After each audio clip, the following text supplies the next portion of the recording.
Bahaya, bahaya. Perasaan krisis yang kuat muncul di benak wanita berbaju putih, menyebabkan lonceng alarm berbunyi di jiwanya. Merinding muncul di sekujur tubuhnya, membuatnya merasa seperti berada di jurang yang dalam.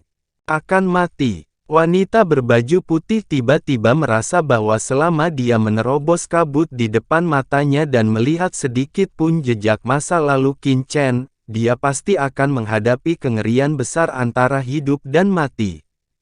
Ini adalah semacam intuisi yang dalam, dan ini juga merupakan kemampuan khusus dari kekuatan magis klan surgawinya, teknik takdir Jue Tian. Tampaknya masa lalu Qin Chen di depannya adalah tempat tabu yang tidak bisa diungkapkan sama sekali. Begitu kengerian di dalamnya terlihat, tidak ada seorang pun di dunia ini yang bisa menyelamatkannya. Perasaan kematian yang mengerikan membuat tubuh wanita berbaju putih itu bergetar tanpa sadar. Bagaimana mungkin, orang ini hanyalah seorang kaisar puncak? Mengapa dia tidak bisa membongkar masa lalunya? Bahkan jika dia berasal dari suku kuno dan kelompok etnis suku Laut Kosmik, tidak mungkin dia merasa seperti ini. Siapa dia? Wanita berbaju putih itu ketakutan dan gemetar di dalam hatinya. Sebagai dewa klan surgawi, pemahamannya tentang seluruh laut semesta jauh melebihi orang kuat manapun yang pernah dia temui di laut semesta selatan. Menurutnya, bahkan nenek moyang masyarakat naga hitam hanyalah raksasa yang tumbuh di laut semesta pedesaan. Sang bangsawan memandangi orang unik pemula itu. Meskipun dia berada di level yang sama dengannya, dia tidak layak dibandingkan dengan dia. Tapi sekarang, seorang kaisar puncak membuatnya merasa seperti dia telah melihat sekilas keberadaan paling rahasia di alam semesta. Mendambakan buah terlarang untuk perasaan rahasia membuatnya merasa ingin mengintip melakukan apapun untuk menemukan kebenaran. Biarkan aku melihat apa yang istimewa dari anak ini. Dia mengangkat kepalanya dan melihat ke ujung depan sungai waktu yang tak berujung. Matanya seakan melihat menembus kehampaan yang tak berujung. Menatap ke sisi dunia itu. Ledakan. Namun, saat matanya mencoba yang terbaik untuk mengintip ke arah itu, perasaan ngeri yang tak dapat dijelaskan tiba-tiba muncul di benaknya, dan alarm besar berbunyi. Tidak perlu lagi mengintip. Tidak perlu lagi mengintip. Tidak perlu lagi mengintip. Semacam kekuatan sebab dan akibat dari kekuatan sihir takdir tertinggi klan surgawi, mengeluarkan suara peringatan, bergema dengan keras di benaknya. Kembali. Saya tidak bisa terus memata-matai. Cepat kembali. Jika tidak, kamu akan mati. Hampir tanpa ragu-ragu, wanita berbaju putih secara naluriah melarikan diri dari sungai waktu yang luas dan kembali ke dunia nyata pada saat bel alarm berbunyi di benaknya. Wanita berbaju putih itu merasakan hidungnya hangat dan menyentuhnya dengan lembut dengan tangannya. Itu. Dua garis tangannya menjadi merah. Mimisan langsung membuat telapak saya. Perasaan pusing dan lemah yang tak dapat dijelaskan memenuhi pikiran wanita berbaju putih itu. Tubuhnya sedikit bergoyang, penglihatannya menjadi sedikit hitam, dan dia hampir jatuh ke tanah.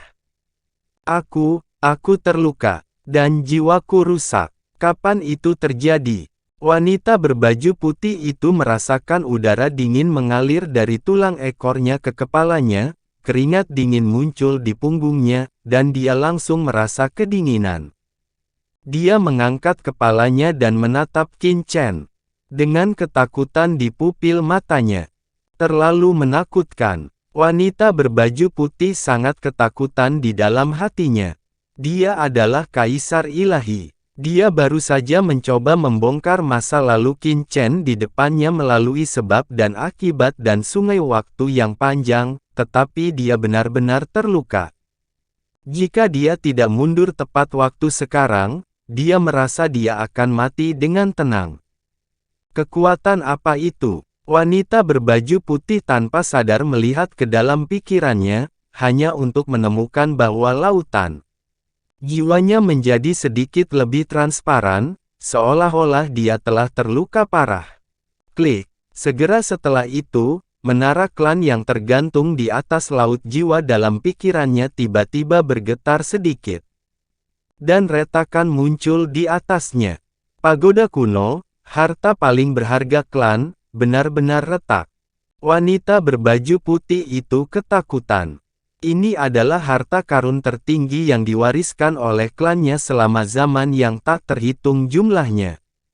Duduk di lautan jiwanya, itu sudah cukup untuk membuatnya tak terkalahkan dalam hal jiwa dalam pertempuran di level yang sama terkenal dengan serangan jiwanya. Serangan jiwa itu seperti pedang tajam yang menembus lautan jiwanya, tetapi diblokir oleh menara kuno klan di pikirannya. Saat itu hanya mengguncang pagoda kuno klannya. Bahkan tanpa goresan sedikit pun. Dengan menara kelompok etnis kuno ini, dia bahkan bisa mengklaim dirinya tak terkalahkan di alam yang sama. Tapi sekarang, menara kuno kelompok etnis di benaknya tiba-tiba terbuka. Tidak, ini bukan hanya retakan. Tiba-tiba wanita berbaju putih itu terkejut. Seharusnya menara kuno kelompok etnis inilah yang menahan pukulan fatal bagiku. Jika bukan karena menara kuno kelompok etnis ini yang menjaga lautan jiwaku mungkin baru saja runtuh. Pagoda kuno suatu kelompok etnis setara dengan memberi saya kehidupan kedua. Wanita berbaju putih itu gemetar dalam hati. Apa-apaan? Dia baru saja mengintip masa lalu Qin Chen, dan itu sangat menakutkan. Jika dia membunuhnya, bencana macam apa yang akan terjadi? Setelah berjalan di lautan kosmik selama bertahun-tahun dan membunuh begitu banyak wilayah bintang dan kelompok etnis, ini adalah pertama kalinya dia menemui hal yang aneh dan menakutkan. Aku seharusnya tidak datang kali ini. Wanita berbaju putih itu ketakutan. Bahkan sebelum dia melakukan apapun dalam perjalanan ini, jiwanya terluka dan pagoda kuno itu retak. Tidak, apa yang kupikir salah, seharusnya itu berkat kedatanganku kali ini. Aku datang dengan benar kali ini.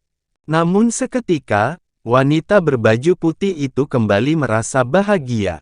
Jika Anda tidak datang, apa akibatnya?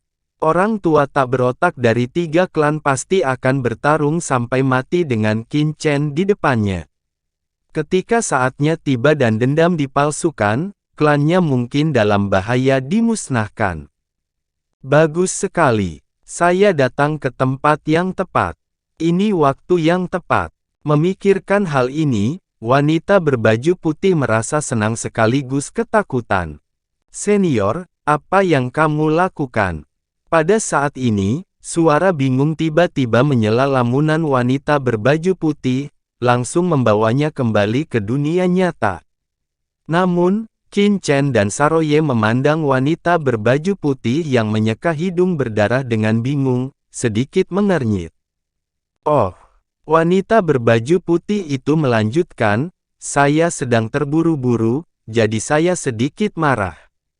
Saya marah dan mimisan. Tidak apa-apa. Saat wanita berbaju putih berbicara, dia menguapkan darah di tangannya dan menyeka darah di bawah hidungnya, mendapatkan kembali posturnya yang sejuk dan tenang. Menjadi marah, Saroye memandang wanita berbaju putih itu seolah-olah dia melihat hantu dan memutar kelopak matanya. Sial, bagaimana kalau aku berumur 3 tahun? Apakah Kaisar Dewa yang perkasa masih akan marah? Lalu saya masih sembelit.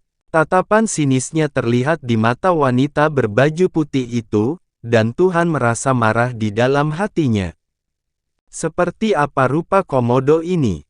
Sambil mendengus dingin, wanita berbaju putih itu memandang Saroye, dengan niat membunuh yang tak terlihat mengalir. Ding ding ding. Namun, begitu niat membunuh muncul di dalam hatinya, perasaan krisis yang kuat tiba-tiba muncul dan memenuhi pikirannya. Apa? Ketika aku memusuhi Saroye, teknik takdir akhirku juga akan memunculkan tanda peringatan. Apa-apaan ini? Wanita berbaju putih itu mengerutkan kening, merasa sedikit terkejut. Mustahil, dia hanya bisa menggelengkan kepalanya. Walaupun Saroye di depan saya berasal dari marga Komodo, bahkan merupakan pewaris marga Komodo. Namun ia telah diakui oleh nenek moyang marga Komodo. Namun, bagaimanapun juga, itu hanyalah binatang Komodo tingkat kaisar puncak. Sebagai penguasa klan surgawi, dia akan membunuhnya.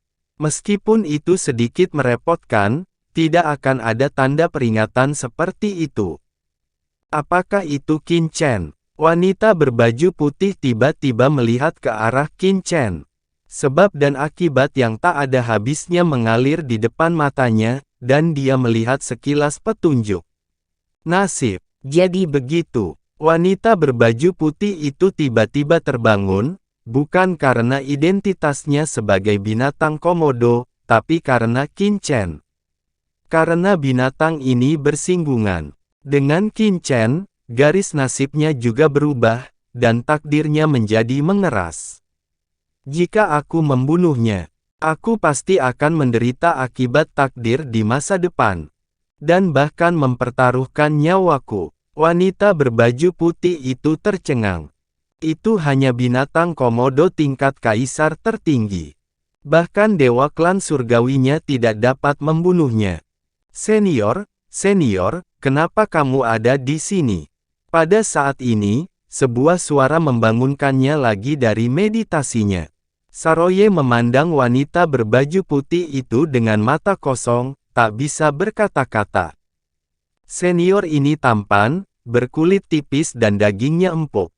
Tapi otaknya tidak bekerja dengan baik dan sering linglung. Ini jelas sebuah penyakit. Saroye memandang wanita berbaju putih itu dengan rasa kasihan, ekspresi penyesalan di wajahnya, dan hanya bisa menghela nafas. Sehat. Sangat menyedihkan bahwa seorang gadis cantik mengidap penyakit Alzheimer di usia yang begitu muda. Ditatap oleh Saroye seperti ini, wanita berbaju putih itu sangat marah hingga dia ingin menamparkan Saroye sampai mati, namun tanda peringatan yang dibawakan oleh teknik nasib besar Juetian membuatnya menahan amarahnya. Aku menanggungnya, aku menanggungnya. Wanita berbaju putih menarik napas dalam-dalam dan menatap Qin Chen.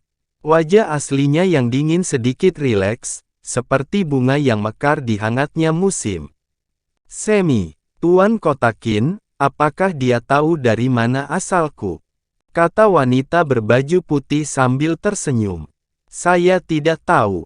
Faktanya, pemikiran pertamanya di awal adalah bahwa dia adalah orang yang kuat dari langit, tapi dia dengan cepat menolaknya. Dewa ini berasal dari klan surgawi, pernahkah Tuan Kota Qin mendengarnya? Klan surgawi. Qin Chen terkejut, matanya segera menjadi dingin, dan hati wanita berkulit putih itu berdetak kencang ketika dia menatapnya. Ternyata seniornya berasal dari klan surgawi, dan apakah dia di sini untuk mencari generasi muda untuk menanyainya? Kata Qin Chen dengan nada dingin dan mata acuh tak acuh. Dewa klan surgawi. Sisik Saroye tiba-tiba berdiri. Hampir melompat, dan ekornya tegak. Ini adalah bos laut semesta. Mengumpulkan pasukan untuk menyelidiki. Tuan Kota Qin telah salah paham. Wanita berbaju putih itu menggelengkan kepalanya dan berkata, saya di sini untuk meminta maaf kepada Tuan Kota Qin dan teman kecil Saroye. Meminta maaf. Ekor Saroye kembali tegak dan matanya membelalak. Dewa klan surgawi datang untuk meminta maaf pada dirinya sendiri. Apakah ini benar? Apakah kamu tidak bermimpi? Dia tidak bisa menahan diri untuk tidak menepuk pipinya dengan cakarnya, desis, sakit sekali. Bukan mimpi. Wanita berbaju putih berkata dengan sungguh-sungguh, penjaga penegakan hukum klan surgawi saya Meng Tianhui hampir melukai Tuan Saroye sebelumnya. Faktanya, itu semua dilakukan secara diam-diam oleh 3 tetua dari komando klan surgawi. Saya